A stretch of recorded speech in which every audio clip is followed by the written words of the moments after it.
José Luis, ¿Cómo andás? tanto tiempo, Tanto tiempo, realmente tanto tiempo, Porque, bueno, haciéndole honor a la aversión a la pérdida. cierto, que en la última charla que Ahí habíamos hablado, quedamos. sí, que Y a habíamos mí me hablado motivó que había que seguir buceando. de sesgos, hablábamos de aversión a la pérdida de Kahneman, sí. Bueno, estamos, vamos a buscar algo que encaje con eso. ¿Te invito a andar? Dale, dale. Mira, hay viste que hablamos también antes cuando hablábamos de percepciones, Sí. hablamos de que al cerebro le encantaba alejarse del peligro, del malestar y el dolor, y ir hacia todo lo que sea el bienestar, la falta de dolor y por supuesto el placer. Esas son las dos funciones generalmente básicas e importantísimas del cerebro. Y una cosa que le encantaba era predecir las cosas. Sí. Hay una teoría que maneja un poco estas situaciones, que es la teoría del apego. Una teoría que puede explicar de alguna manera estas relaciones con respecto a las pérdidas. Es más, la teoría comenzó con John Bowlby, estamos hablando de 50, 60 años, Sí. Y uno de sus 3 libros, porque tiene 3 libros importantes, se llama justamente Pérdida y Apego. ¿Podemos hablar de una teoría? Podemos hablar de una teoría por lo siguiente. Bueno, cualquier teoría es refutable, puede ser negada, puede ser mejorada, puede ser cambiada, puede tener 20.000 opciones. Es una teoría. Pero esta teoría tiene un peso bastante grande dentro de las cuestiones psicológicas. O sea, no es una terapia psicológica, no es un tratamiento psicológico, pero sí es una teoría que por el peso que tiene por los años de estudio, es muy empírica. O sea, hubo muchas observaciones, Sí. Y muchos experimentos y estudios sobre la situación del apego. A ver, contanos. Entonces se utiliza mucho como método de encuadre en muchas terapias psicológicas actuales. La teoría del apego en sí, si uno tiene que dar una definición, es, digamos, la necesidad innata, se podría decir, pero más que innata, eso lo vamos a aclarar un poquito, del bebé, de buscar afecto, protección y cercanía con una persona que el bebé considera que es más sabia y más fuerte, entre comillas, dentro de la cabecita del bebé, ¿no?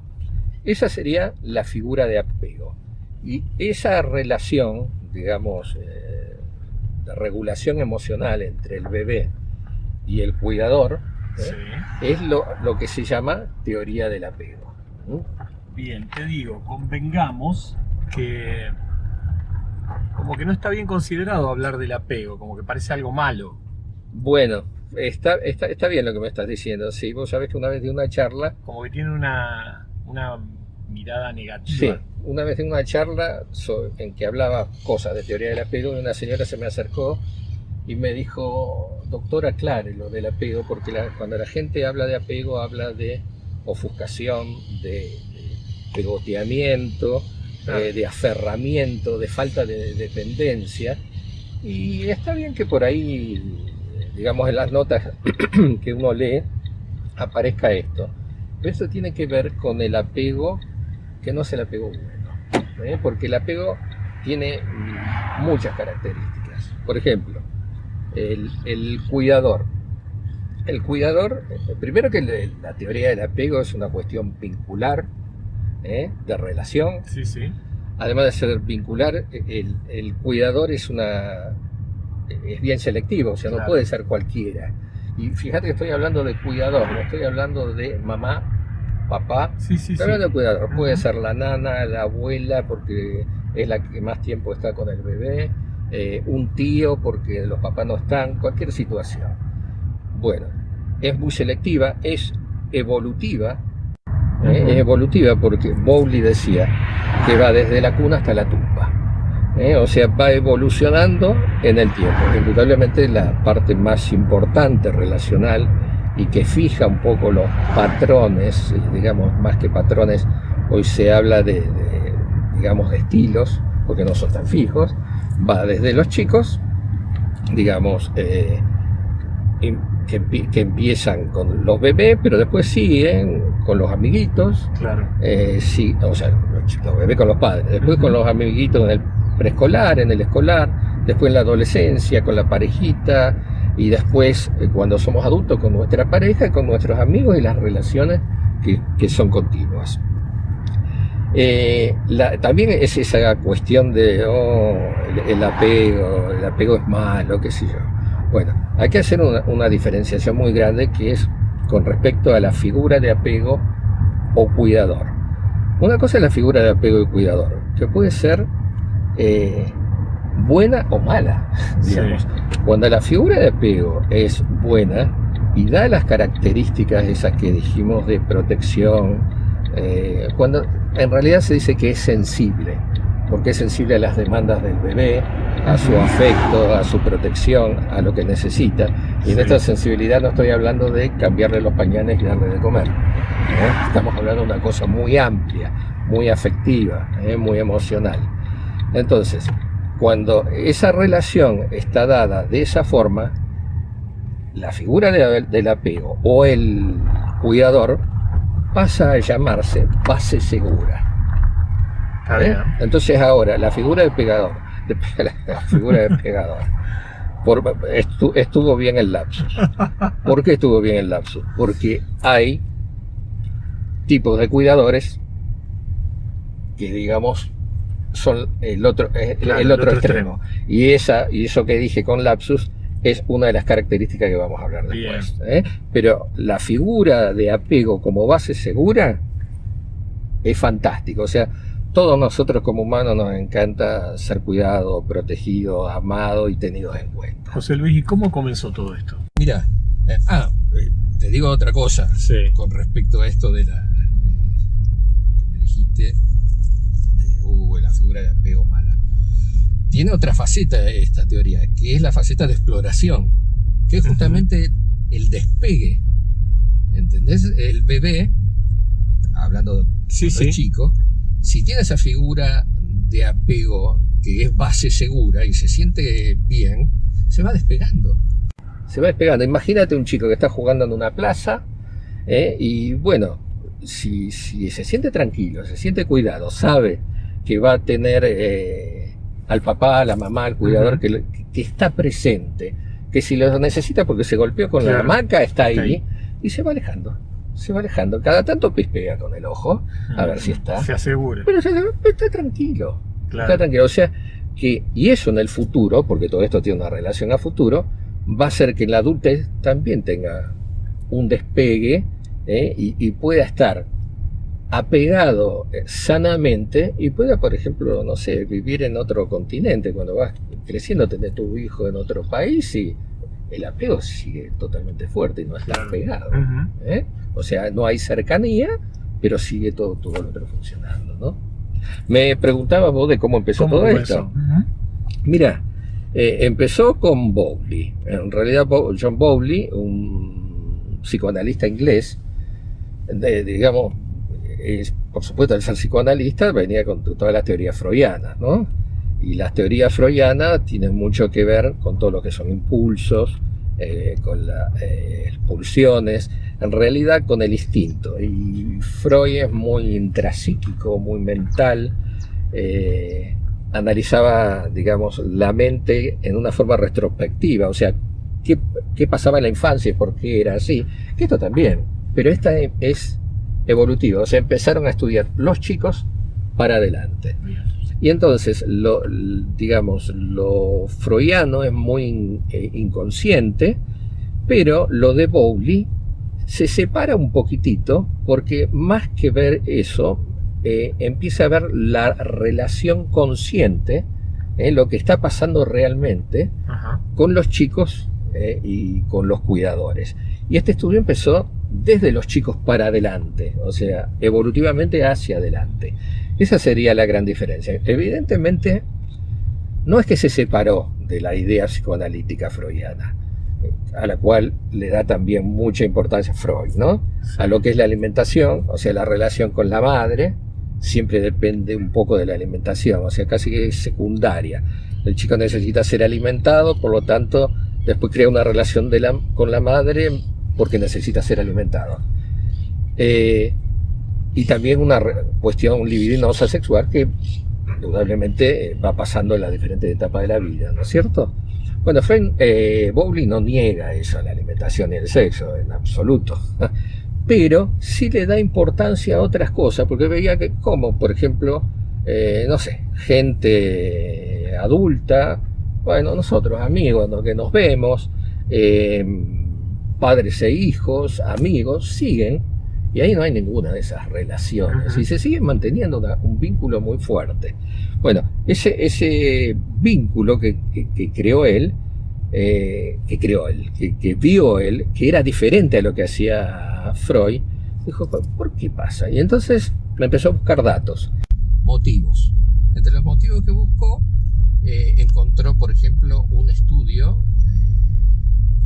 de alguien que empezó con lo que se llama etología, que es la estudia de las conductas de los animales, que es un biólogo, y este biólogo, que es Konrad Lorenz, o sea, dio lo que Bowlby estaba buscando para confirmar un poco esta teoría. El biólogo se internaba con gansos y patitos en Austria y veía que si nacían los patitos de los huevos y lo veían a él, los patitos lo empezaban a seguir a él.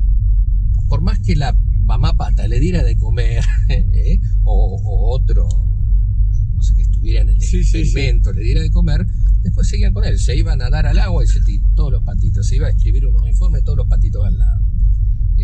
Y esto él lo llamó impronta, o sea, la primera imagen dentro de los 30 minutos, decía él, del nacimiento animada, lo tomaban como una figura referencial.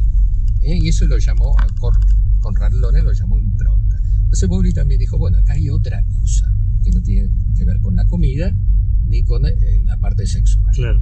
Eso lo llamó impronta. Y si vos te pones a fijar, viste como esto de los mensajitos de TikTok, los reels y demás, aparece un montón de experimentos de Lorenz, gatitos que están todos con los pollitos, es más, gatitos que están incubando huevos, se le cae el huevo y lo agarran, lo toman y lo ponen otra vez dentro de la canastita, o sea, no son gallinas. Sin embargo, lo tomaron como la primer figura, y después cuando esos pollitos crecen, el gatito está sentado en un costado y tiene todos los pollitos al lado. Bueno, eso es lo mismo que hizo Konrad Lorenz, solo que ahora lo vemos en TikTok como una cosa graciosa, pero eso es una parte. Y después, buscando un poco más, o sea, un psicólogo norteamericano hizo otro experimento como para corroborar esto, con unos monitos macacos, que son unos monitos chiquitos, monos rhesus, y les puso a esos monitos dos figuras que parecían como monitos, pero eran de alambre, con la forma de monitos, pero de alambre. A uno le puso una tetina, una mamadera con el alimento, con la leche, y a otro igual a un monito de alambre, pero todo relleno de como un peluche, de felpas, de peludo, inclusive con temperatura, calentito. Lo que hacían los monitos cuando los largaban y veían esos dos muñecos, los dos maniquíes, digamos, que parecían monitos, primero iban a tomar, algunos iban y tomaban, comían, pero después inmediatamente se iban a aferrar, se colgaban del peluche. Entonces... Perdón. No, por favor. Entonces, ahí se dio cuenta de que, bueno, es más, por ejemplo, si entraba alguien extraño al experimento, todos los monitos se alteraban y se colgaban del monito de peluche. No iban a tomar, a comer. Sí. Y si inclusive le retiraban el monito de peluche, se ponían locos, dejaban de jugar, se alteraban. Entonces, evidentemente, le dieron, bueno, acá hay mucha importancia en esta situación, que tiene que ver con algo afectivo o emocional, ¿no? Así que, digamos, esos fueron los motivos que lo motivaron, valga la redundancia, a seguir con esta teoría. ¿Y de ahí se pudo pasar a experimentar con nosotros, con los humanos? Bueno, sí, por supuesto. Él siguió haciendo experimentos con humanos. Primero, comenzó porque en la Segunda Guerra Mundial él trabajaba ya con chicos y la Organización Mundial de la Salud le pidió que viera por qué los chicos que quedaban en los orfanatos, sin los papás o sin los cuidadores, evolucionaban mal, hablaban tarde, tenían un pequeño, digamos, deterioro en la evolución cognitiva, en su evolución, no jugaban, a veces eran muy agresivos. Y entonces empezaron a estudiarlos en humanos. Y ahí le acompañó mucho una psicóloga, Mary Ainsworth, que hizo un experimento. Y ahí con humanos. Se llama la situación extraña el experimento. Se llama la situación extraña porque entra un extraño también. Pero yo no voy a hablar del extraño, voy a hacer como un compacto para que se entienda. En una habitación ponen a un bebé, un chiquito, jugando con juguetes en el suelo, y en una silla está sentada la mamá. Lo hicieron con la mamá, ¿no es cierto? En ese momento. Y los chicos y vieron qué situación emocional, qué situaciones se daban en esos momentos. ¿Qué situaciones se daban cuando entraba? No cuando entraba, por eso digo, lo del extraño lo vamos a dejar porque es muy largo. ¿Qué pasaba cuando se iba la mamá? Entonces, llegó a haber 3 grupos, que ella los dividió en seguros e inseguros. En realidad, los seguros y los inseguros, que después los dividió en ansiosos y evitativos. Bien. Vamos a pensar, son 3 grupos. ¿Qué pasó? Los seguros, ¿por qué lo llamó Harlow?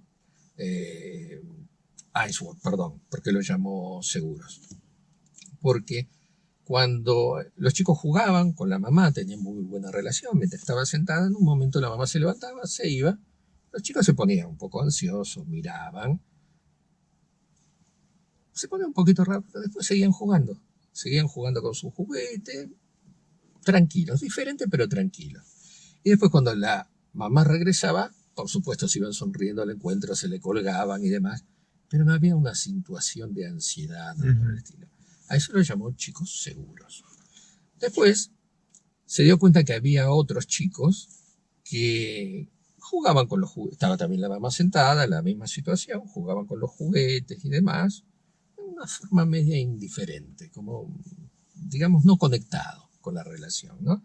Cuando la mamá se iba, estos chicos no hacían mucha reacción, era como que se podrían poner un poco nerviosos, pero no era para tanto. Y después cuando la mamá regresaba, o sea, salía 1 minuto, 2, era así el estudio, cuando regresaba, inclusive seguían jugando con los juguetes, podían hasta no mirarla, como estar indiferente, como que no le daban bolilla y seguían sus cosas. O sea, a estos chicos que están evitando. ¿Por qué lo llamo evitando? Porque en realidad estaban evitando una relación afectiva. Y después al tercer grupo lo llamó ansiosos. ¿Por qué? Porque cuando la madre se iba, los chicos pataleaban, berricheaban, lloraban sin parar, hacían berrinches y no paraban hasta que regresaba. Pero cuando regresaba, seguían haciendo berrinche. Seguían haciendo berrinche, se le colgaban, por ahí le pegaban, le querían morder. O sea, todas actitudes de desesperación. Se iban a la otra punta de la habitación, no la querían. O sea, seguían con bronca.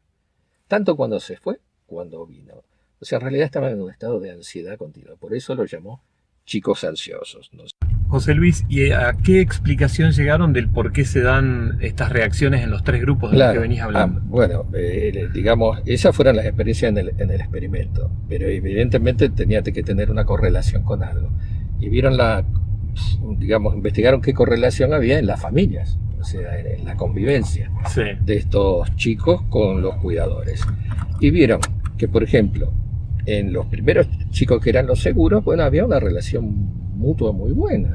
O sea, lo que hablábamos de la base segura, los chicos eran atendidos a sus demandas afectivas, a todas sus demandas emocionales, se sentían muy tranquilos. Entonces eran seguros también en ese experimento. Que los que eran evitantes, Sí. digamos eso, que parecían indiferentes, como que no le daban bolilla a la mamá, en realidad lo que estaban haciendo era evitar el demostrar afecto, Sí. porque tenían muy mala relación con sus cuidadores. Por ejemplo, por ejemplo, el bebé lloraba bueno, pedía algo y entonces directamente había, bueno, me acuerdo cuando se decía hay que dejar a los chicos llorar, porque vos te acordás de eso, hay que dejar a los chicos llorar. Entonces, digamos, los bebés se aguantan, en realidad, no es que no tuvieran la sensación y las ganas de ir a colgarse de la mamá, Sí. sino que se aguantaban la angustia y no lloraban, porque si lloraban, posiblemente, además de ser rechazados, los padres o los cuidadores se enojaban, Sí. o lo alzaban todo nervioso, que los chicos lo perciben, son muy inteligentes, ¿eh? Y como estrategia aprendían a decir, bueno, si yo me quedo calladito, no lloro, no hago nada, es más probable que vengan y se acerquen a mí que si estoy llorando, gritando y demás. Entonces, en realidad son chicos inhibidos, que están inhibiendo y evitando lo que están sintiendo. En Ajá. realidad están sufriendo. ¿eh? Pero como estrategia les sirve, digamos, para que haya más posibilidad de que el cuidador se le acerque. Eso es lo que vieron en los evitantes. Y los ansiosos, bueno, que lo veíamos que hacían berrinches y demás, digamos, tenían padres que eran ambivalentes, no incoherentes, sino ambivalentes. Un día hacían una cosa y otro día hacían otra. Por ejemplo, te hago un ejemplo. Sí. Por ejemplo, un día el chico está jugando, aparece con una latita. Creo que acá tenés que hacer marcha. Sí. Este, Tenés que jugar con una. Estaban jugando con una latita, con una pelotita, con una bolita dentro de un palito haciendo ruido. Sí. Y mientras está haciendo todo eso, el papá se lo festeja. O el cuidador se lo festeja. Y el chico está contento. Dice, qué bárbaro. Cuando vengo con el cosito, el papá estaba con la computadora. Bárbaro. Al otro día, el mismo chico vuelve con la latita haciendo ruido, con el palito y demás, pero el papá está trabajando con la computadora con un problema terrible en el trabajo, haciendo un work office, cosa por el estilo, y está enloquecido. Y el nene otra vez dice, si yo hago esto con la latita, papá se va a poner contento. Y el papá le agarra la latita, se la tira al diablo, se enoja. Entonces el chico no entiende nada, le está dando unos mensajes que no lo puede Claro. compaginar. Ujú. Entonces vos fíjate que acá tenemos el chico seguro, viste que hablábamos de que el cerebro Sí. le encanta de ser predictivo. Sí. El chico seguro puede predecir, bueno, yo hago tal cosa, pero yo sé que cuento con tal persona, yo puedo estar tranquilo, yo confío. ¿eh? Y esto a futuro, por supuesto, van a ser los chicos confiados, los que van a tener buenas relaciones y demás, interpersonales y demás. El chico que es evitante puede predecir, pero dice que le va a ir mal, que no va a ser atendido. ¿eh? Mientras que los chicos ambivalentes, que son los ansiosos, es porque los padres son ambivalentes, pueden predecir que no pueden predecir. ¿Me explico? No saben lo que va a pasar. Entonces viven constantemente ansiosos, con un estado de hipervigilancia y de estrés continuo. Por eso hacen berrinche. Es más, a veces los padres hasta usan la misma estrategia al revés, o de la misma forma de adulto, digamos, y refuerzan esa ansiedad. Porque, por ejemplo, como los chicos hacen berrinche porque tienen miedo que se vaya el papá o algo por el estilo, porque un día le tira la lata, otro día le cosa, dice, bueno, un día se queda, un día se va. Por ahí el papá dice, bueno, para evitar que haga berrinche, por ejemplo, se tiene que ir a trabajar de guardia 3 días, supongamos. Entonces, para que no haga berrinche, dice, papá o mamá viene esta tarde. Esta tarde viene, quédate tranquilo. pasan los 3 días y el chico, Claro. y el papá no vino. Entonces el chico aprende a desconfiar, a estar cada vez más ansioso y eso crea una inestabilidad realmente que es muy importante. Esas fueron digamos, las comparaciones que vieron en las familias. Te digo, todo esto, todas estas estrategias, sistemas de prevención, todas estas esquemas mentales, emocionales, formas de actuar de los chicos, porque en realidad aprenden como estrategia, Sí. mecanismos. El motivo siempre es tener la cercanía, la protección y el afecto. Entonces cada uno utiliza a su manera en su cerebrito la estrategia que puede. Todos estos mecanismos, Bowley los llamó modelos operativos internos. Porque son modelos de manejos mentales en los bebés. Son operativos porque son las estrategias y las cosas que hacen. Y son internos porque quedan internalizados. Es más o menos como, y quedan internalizados tipo fuego. Por eso antes se los llamaba patrones. Claro. Y ahora por suerte se los llama, digamos, estilos, porque se puede cambiar por suerte. Y la internalización es más o menos como Serrat, ¿no? Que dice, eso no se hace, eso no se dice, eso no se toca.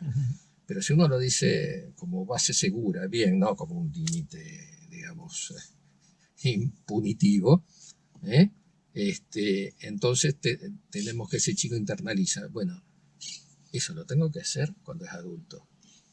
Eso lo tengo que tocar. Eso se hace. Yo puedo decir esto. O sea, ya ese mecanismo siguió andando. A partir de esas constataciones, ¿cómo se sigue investigando justamente en otras personas? Bueno, por eso te decía que es evolutivo y esto sigue desde hace 50 años. Después aparece otro personaje, que es Mary Main, que además de agregar otro, a los 3 grupos agregó uno cuarto, que realmente eran chicos que estaban totalmente desconectados, y veía que no encajaban dentro de los 3 grupos. Sí. A estos chicos vieron qué pasaba, porque se quedaban como perplejos, no entraba, cuando entraba salía la madre, se quedaban perplejos, un día la acariciaba, un día no, un día se colgaba, o sea, tenían todos los patrones de los anteriores. Bueno, entonces a esos chicos se dieron cuenta que era una cuestión totalmente desorganizada y justamente ahí aparece lo que me salió como lapsus. Las familias eran de familias con situaciones de malos tratos, de cosas más graves, y de relaciones realmente o de violencia familiar o cuestiones agresivas. Entonces esos chicos eran desorganizados. Pero además, lo que hizo Mary Main es hacer lo que se llama la entrevista de apego del adulto. O sea, así como vimos todo esto en los anteriores, ella lo hizo con los adultos. Que es una, digamos, es como una entrevista, como una encuesta, pero no es una encuesta, digamos, con pregunta clasificada así, true and false, ¿no? Sí o no. Sino que es una entrevista libre, donde en realidad lo que se tiene en cuenta no es tanto lo que dice el adulto, sino cómo lo dice. Y entonces ahí se ve y se evalúa cómo fue su apego en la infancia. Se trata de evaluar eso, obviamente como técnica para después usarla en algún tipo de ayuda terapéutica, y también qué tipo de apego tiene en la actualidad con respecto a eso. Bueno, esa fue una persona que siguió con esto. Y la última, diría yo, si bien hay más, pero la última importante es Patricia Crittenden, que enfoca la teoría del apego un poco con lo que vos me preguntabas, la aversión al peligro. En realidad es un poco lo mismo, pero ella en vez de buscarlo en buscar la protección, lo mira desde protegerse y escaparse del peligro. O sea, ¿qué mecanismo utilizan los chicos o las personas para escaparse del peligro? Y además, en todas esas divisiones que hicimos de seguro, y los inseguros ansiosos, los evitativos, los desorganizados que eran los últimos, ella hizo como una división, que son como 12, 15, qué sé yo, divisiones intermedias, porque nadie está encajonado Claro. justamente Sí, sí, en sí. un tipo. Todos tenemos un poquito de cada cosa. Matices. Matices, vos, yo, la otra persona, todos tienen un poquitito de cada cosa de las experiencias que ha tenido en la vida. Bueno, y además, Critenen le dio mucha importancia, que en los otros estudios no había tanto, al contexto. ¿Eh? O sea, a la situación económica, a la precariedad, al entorno social donde se mueve, tanto sea la familia como el colegio, como Claro, incorpora un montón de variables que que antes no, ayudan a explicar mucho más mucho más, o sea, cada es mucho conducta. más completo, es Ujú. mucho más completo. Y por eso, digamos, le agregó la parte contextual y Claro. lo miró desde la otra parte, escaparse del peligro. En realidad hizo como una división. La parte afectiva y la parte intelectual o cognitiva.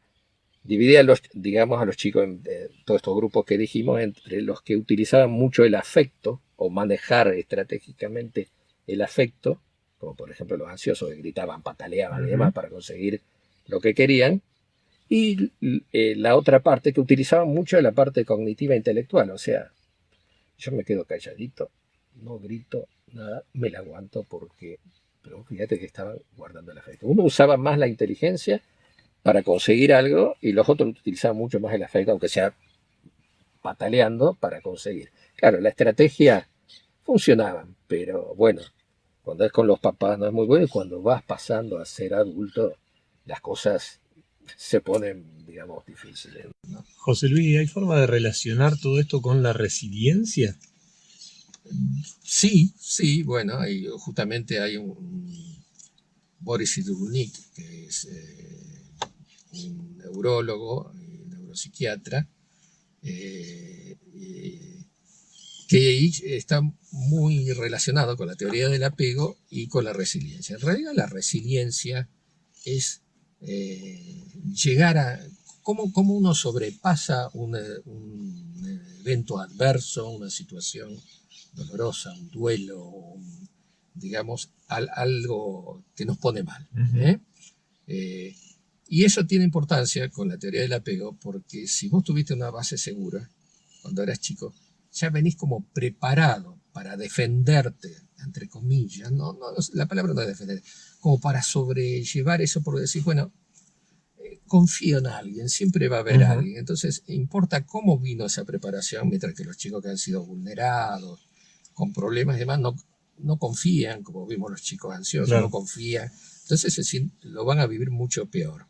Y también no solo eso desde la infancia, porque en realidad los modelos operativos internos que trajo, sino cómo se encuentra en el momento que pasa esa situación adversa el adulto. Ujú. ¿Con qué apego cuenta en ese momento con el adulto para pasar esa situación? Puede ser un amigo, un cura, un terapeuta, la pareja, los amigos. O sea, esa es la resiliencia. Y más, si lo pasa bien y después de pasarlo puede hasta contarlo y reírse, porque decir, mira, vos sabés que superé tal cosa, no, bienvenido sea. Esa es buena resiliencia. Hay una frase de Boris Cyrulnik que dice, el dolor no se puede evitar, pero el sufrimiento es opcional. O sea que me costó muchísimo entender eso. Digo, es cómo lo despegás. Y en una entrevista que vi de él, lo explica, y para mí, que yo soy medio ingenieril, y así, lo explica y neurológicamente como con una mascota. Por ejemplo, vos tenés un perrito. El perrito se quiebra la patita, tiene dolor, grita, va a sentir el dolor igual que si vos te torciste el pie. Lo siente igual, hasta que se le pasa el dolor. Nosotros, los humanos, Sí. los Homo sapiens que somos tan sapiens, Ujú. además de agregarle el dolor, cuando vos metiste la patita, no sé, en un pocito, decís, justo tuve que meter la patita ahí. Y encima, ¿por qué no caminé por otro lado? ¿Y por qué ahí que tengo que ir a trabajar? Y esto me va a seguir aumentando el dolor y no puedo ir a trabajar. Y cosas, pero entonces, al dolor se le agrega toda una carcasa encima que hace que la sensación dolorosa, que es mental, como ya hablamos, aumente. ¿Eh? Y eso se debe a que los humanos tenemos algo que no tienen otros mamíferos, que es la ínsula, que es la parte, digamos, perceptiva interna nuestra. José Luis, y obviamente estamos hablando de cuestiones vinculadas a la salud y donde se conjuga el cuerpo y la mente. ¿Cómo juega tu mirada como médico en medio de todo ese combo? Bueno, vos fíjate que hablamos mucho de ansiedad, hablamos mucho de estrés, de alejarnos del peligro, Crittenden también de defenderse del peligro. O sea, en el estado de base segura y tranquilidad, está bárbaro. Ahora, cuando aparece el estrés está estudiado en medicina desde hace mucho. Lo que pasa es que la teoría del estrés y, digamos, de la adaptación al estrés empezó en un principio, hace mucho tiempo, y en medicina como comienzos, pero como un sistema cibernético. Cibernético quiere decir de regulación. Más o menos como, yo digo siempre, el cargador del flotador del tanque de agua, o sea, corta, cuando llegó acá corta y después regula. Bueno, entonces como un sistema cibernético del estrés se estudió que todas las agresiones, pero sobre todo agresiones externas, no era tanto psíquico, producían aumento del cortisol. O sea, cuando había una situación estresante aumentaba el cortisol. Y esto traía problemas, digamos, indudablemente médicos. Se siguió avanzando, después se empezó a ver que esto tenía que ver también con lo psíquico. Por eso yo desde viejos tiempos empecé con medicina psicosomática, cuando dijimos, bueno, sí, el sistema del estrés, pero la mente está haciendo muchas cosas para que aparezca el estrés. Y empezó la medicina psicosomática. Yo me acuerdo, siempre pongo un poquito de datos así, anécdotas, porque bueno, nuestro tutor, el director de la Sociedad de Medicina Psicosomática, decía que no hay enfermedades psicosomáticas y las que no las son. O son psicosomáticas o son somatopsíquicas. Entonces, eso fue avanzando y siguió avanzando, porque ahí se podía medir el cortisol ante el estrés, hormonas. Después pudieron medir que inmunológicamente también bajaba la inmunidad en el estrés. Entonces dijeron, bueno, ahora podemos medir, porque al hombre le encanta tener medidas para poner el sello, porque si no, no lo cree. Entonces podían medir ya los neurotransmisores, podían medir las hormonas, como el cortisol, podían medir también neurológicamente que había variaciones en neurotransmisores, podían medir inmunológicamente que las células que ayudan a defendernos bajaban en situaciones de estrés, y se llamó psiconeuroinmunoendocrinología. Y se siguió avanzando. Entonces, porque seguimos midiendo, y hay que medir. Y entonces ya se podía medir con un resonador magnético funcional, podían tomar qué partes del cerebro se activaban ante el estrés o no. Entonces, al poder medir eso, inclusive que el tamaño aumentaba o disminuía de ciertas partes del cerebro ante el estrés o el estado de seguridad, o sea, según el sistema operativo de base segura, tranquilidad o no, bueno, eso se empezó a llamar neurociencia. En neurociencia entra todo. Ahora metamos también la inteligencia artificial, que ya se está metiendo por el medio, ¿no es cierto? Por el medio, se está metiendo bastante. Sí. Está metiendo bastante. Pero te quiero decir, esa, digamos, la relación médica con las enfermedades, con bases que no han sido seguras, con gente invulnerable, con gente que, digamos, mantiene apegos ansiosos, que lo tienen siempre hipervigilante, y eso sigue la relación adulta. Por supuesto que se puede cambiar, por eso, y no estoy hablando de una cuestión psicológica, psicoterapéutica, puede ser un amigo que te da justo la compañía que vos necesitas, puede ser un cura, puede ser en alguna religión alguien, pero para que consiga estabilizarse, y eso tiene mucha relación con la salud, evidentemente. Y es más, además de la neurociencia, que te digo que aumenta y disminuye algunas cosas, por ejemplo, se atrofian algunas zonas prefrontales, partes límbicas que tienen que ver con las emociones, cuando la cuestión está, digamos, un apego inseguro o estresado. Y hay una parte que tiene que ver con las emociones, que es la amígdala, que tiene que ver con todo lo que es angustia, desgracia, problemas que se agrandan. Y si le damos más todavía en la parte médica, terminamos en la genética.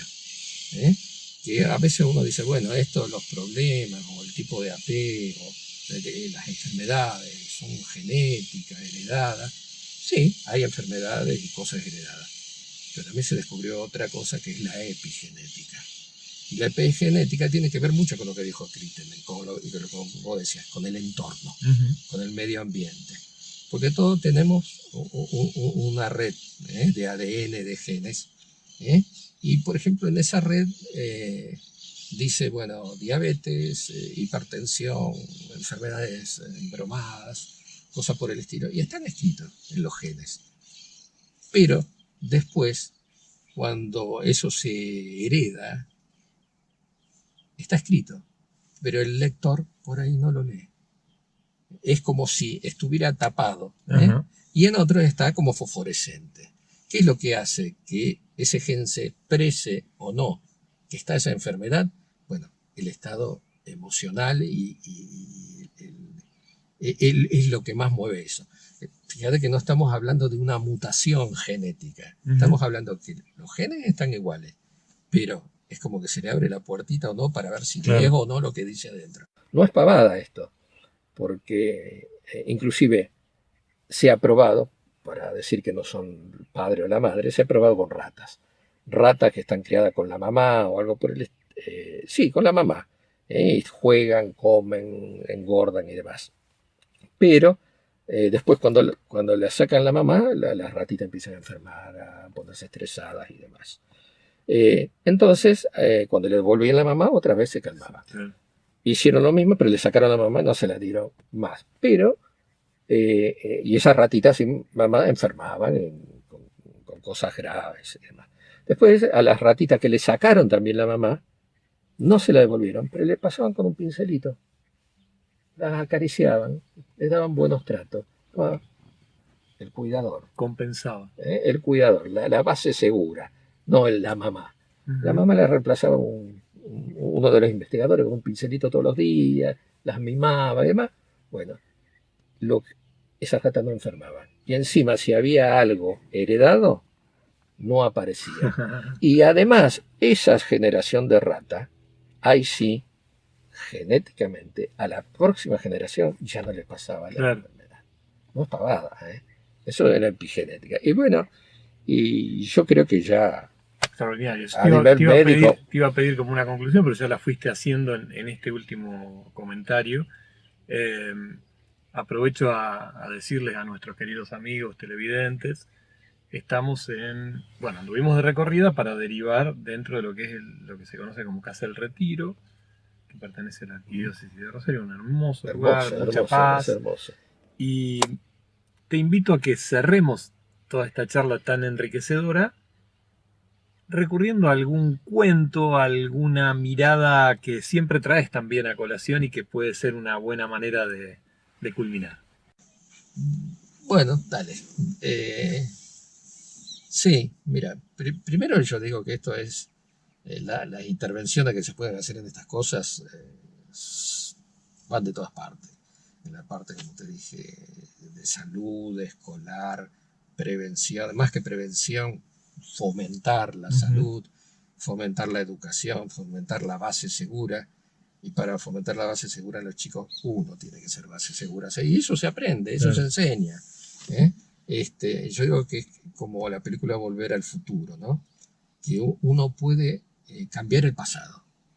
Puede cambiar el pasado de los que van a ser las personas del futuro. Y esos son los chicos. O sea, nosotros podemos cambiar el pasado y hacer que las cosas, darles herramientas y, bueno, no saber exactamente lo que va a pasar, pero sí darle bastantes herramientas como para que sobrelleven cosas mucho más fácilmente, ¿no? Y sí, te voy a hacer un cuento, ¿viste? Que hablé de los patitos de Conrad Lorenz, que los seguían. Bueno, ahora te voy a contar un cuento de los patitos un poco inventado por mí. A ver. Vos imaginate que unos patitos van en una ruta caminando. va la pata tiene 8 patitos. 7 patitos van de la banquina derecha y el patito 8 está de la banquina izquierda. Los 7 van atrás de la pata y el octavo está de la banquina izquierda. Viene un auto a todo lo que da por el medio de la ruta haciendo un ruido tremendo, ¿eh?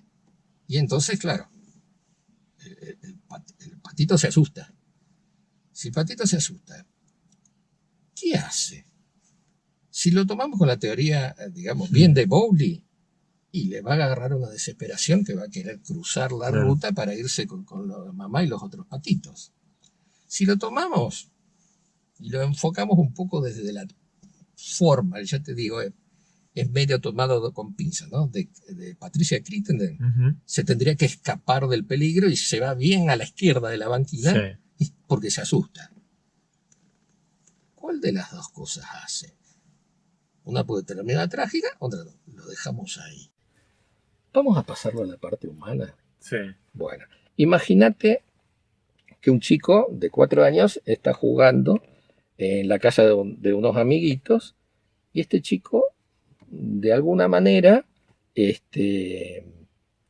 sin que nadie se dé cuenta, abre unos picaportes y sale de la casa. Sale de la casa porque unos picaportes estaban bien puestos, pero bueno, muy astutamente los abrió, jugándose, sale. Y se queda en el cordón de la vereda, donde hay casi una calle como una ruta. Bueno, el padre o el cuidador, que vivía a 3 cuadras, saca a pasear la mascota, ¿no?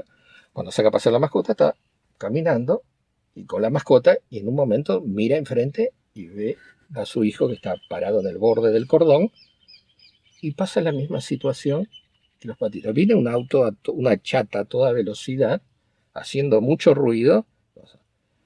El cuidador se queda perplejo, atónito, aterrado. La mascota, que yo voy a pasar, que es la mascota del chiquito que jugaba, ahí hay uno igual. Qué bárbaro. La mascota, ¿qué es lo que hace?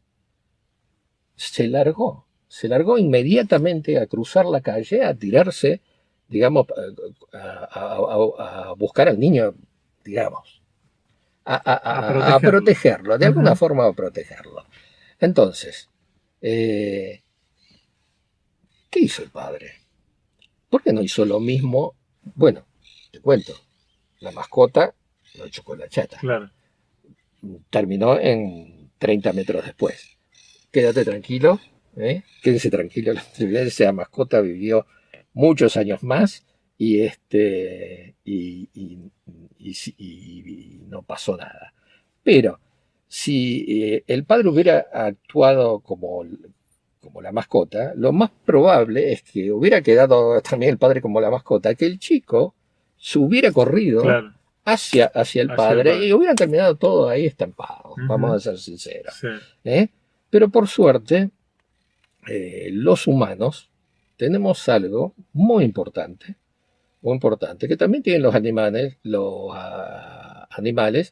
pero nosotros lo tenemos mucho más sofisticado, más abstracto, simbólico, muy perfeccionado, que es lo que estamos haciendo ahora, el lenguaje. Entonces, al padre le salió algo instintivo, rápido. Yo te digo siempre que el instinto es como cuando hacemos lo que no sabemos que sabemos, pero que lo tenemos aprendido y lo tenemos en el consciente, y cuando lo necesitamos lo sacamos como el heurístico que decíamos. Bueno, entonces, ¿qué hizo? Lo miró, terrorificado el padre, le dijo, quédate ahí, no te muevas, no cruces, viene un auto. A lo cual, primero, dicho de una forma rotunda, sensata, confiable, con datos precisos, digamos, que no dé lugar a dudas, y con una firmeza no punitiva, sino de cuidado. Claro, sí, sí. Entonces, el padre se sintió seguro al decir eso, pero evidentemente el niño respondió a eso porque él también se sintió seguro de que cuando él hace algunos pedidos, también se le responde. Y por suerte todo eso terminó muy bien, todos hablando, el señor de la chata, el niño y el padre, fuimos a buscar a la mascota, llamamos al veterinario, después quedó bárbaro, y bueno, terminamos en una charla muy amistosa, sin por eso no esconder el susto y la angustia que pasamos los tres, ¿no? Bueno, esto se lo dedico a una gran persona y analista, a una mascota casi humana y a una pequeña personita, ¿eh? Hermosa personita que respondió al pedido del cuidador muy amablemente. Qué grande.